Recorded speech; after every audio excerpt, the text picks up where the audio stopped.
با فیض و به احسانش ماهی رمضان آمد، با رزق فراوانش ماهی رمضان آمد.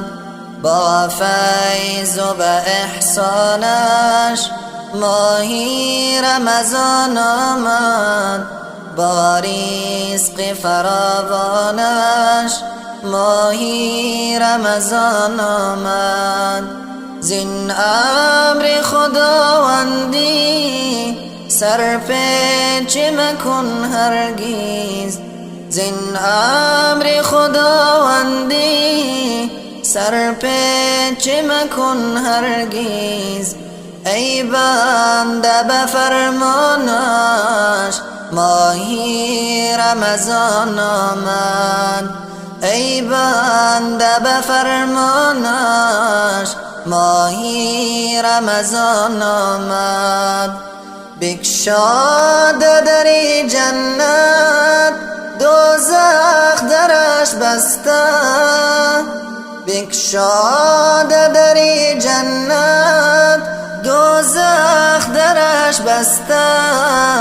چون هدیه رحمانش ماهی رمضان آمد، چون هدیه رحمانش ماهی رمضان آمد. از تشنگی ترسانی و از گشنگی لرزانی، از تشنگی ترسانی و از گشنگی لرزانی. الله کند آسانش ماهی رمضان آمد، الله کند آسانش ماهی رمضان آمد.